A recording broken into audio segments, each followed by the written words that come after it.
So, as I've been saying, let's change a few things up in our piece. So we now have moves a private integer int number. We don't actually need that, we can just remove it. I've been looking at it, I don't exactly see a point of it. Let's make sure that those are separated like that. And okay. So now we want, instead of start, to make it awake.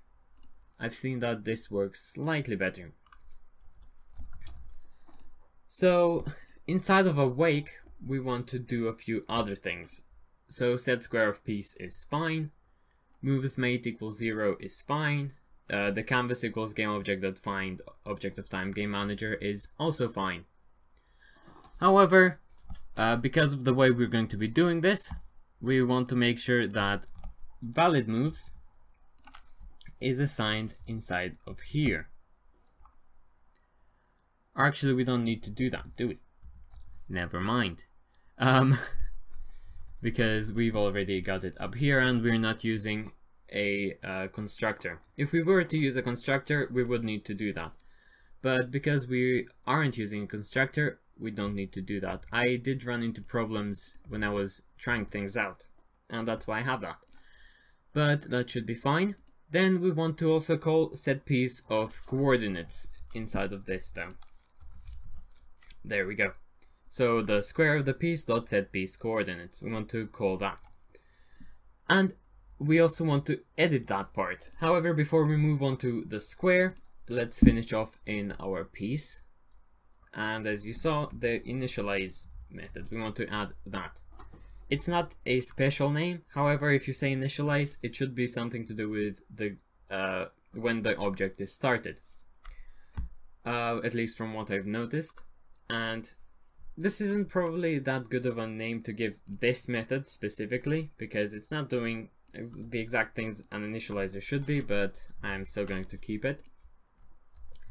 And I'm going to have these two lines. So it's going to be asking for a moves made.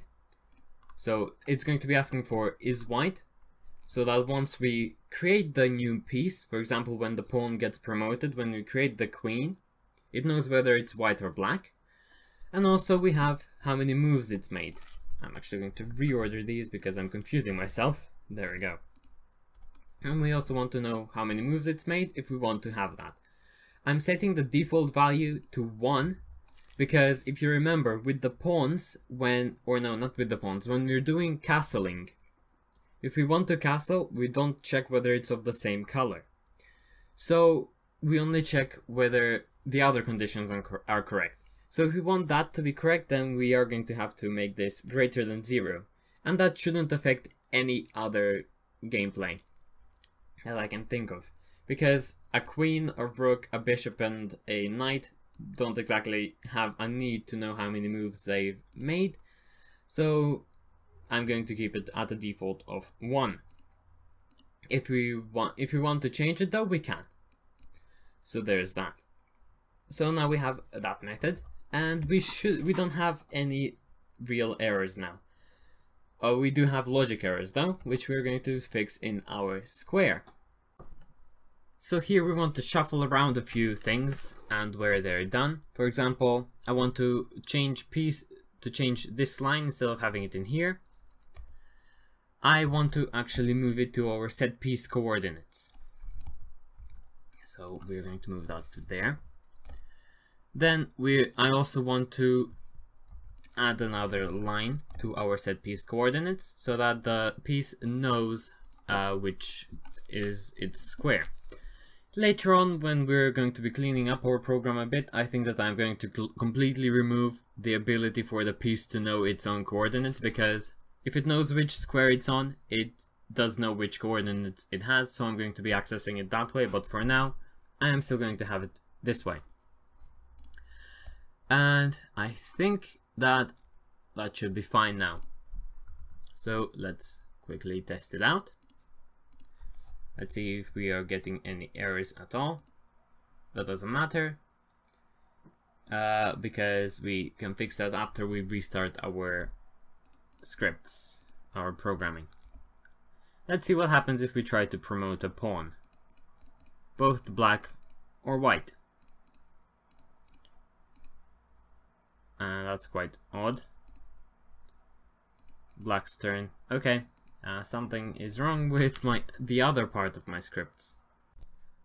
So the reason as to why this wasn't working the way we wanted it to is because we were using just destroy here.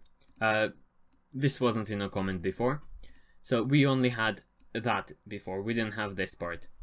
I'm going to explain why we have this part now as well. So we were doing this code before, and destroy without having it as destroy immediate doesn't do it quickly enough.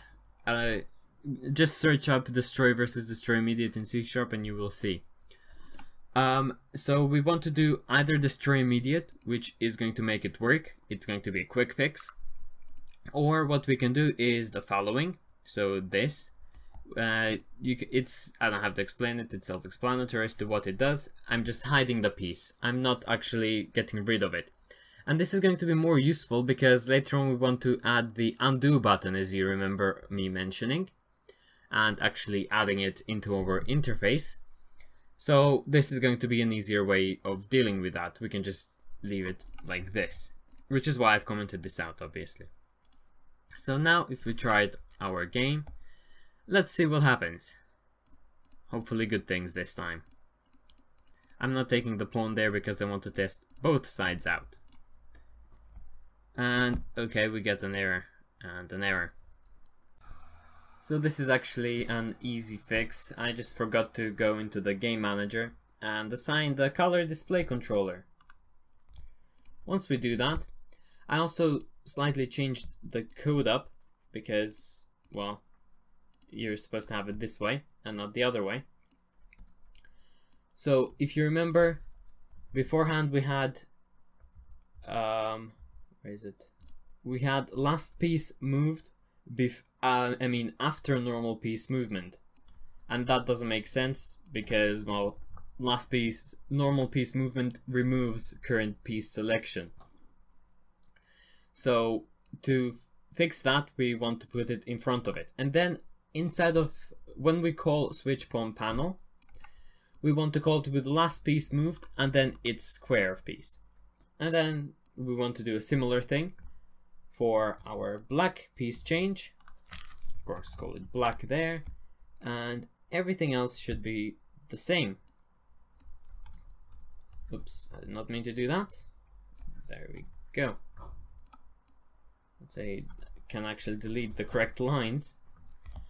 So make sure to move last piece moved before normal piece movement, and also put, instead of having here current square selection, because that's going to be null if you use that at this point after calling normal piece movement, make sure that you have last piece moved dot square of piece.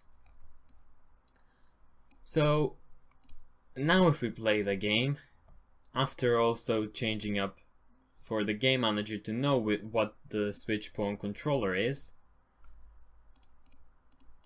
as well as making the other changes we did, let's see, and there we go. This happens, and so there are two reasons why this isn't working. The first reason being that when we do get components in children, by default, this here is false, and if you don't fill it out, it's false. And what that means is it doesn't search for disabled get components in children. So it doesn't search for components which are disabled of the children. However, if you put true, it is going to search for the disabled ones. So it is going to actually create a list, whereas beforehand it wouldn't do that. Then the next thing is we had this line at the bottom here. Although visually it's more visually, it's better, it's visually better to have it that way, as well as more user-friendly. However, because computers are quick enough, it shouldn't change that much. And we need it over here because once we set it active, only then does the thing awake. If we don't set it active, then it won't awake. And also, if you set it, if you put that line over here, down here, then what happens is this function is run, or this method is run, but this hasn't been awakened yet. And so all pieces selection is just a blank list. And now, fingers crossed, everything should work the way we would expect it to. I had to reshuffle a few things on my panels because I realized that I had done them wrong.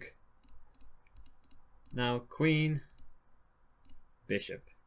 Well, I've still got them wrong, but that's fine. It's an easy fix. I just need to make sure I got the correct textures in here, which shouldn't be that difficult, I don't think.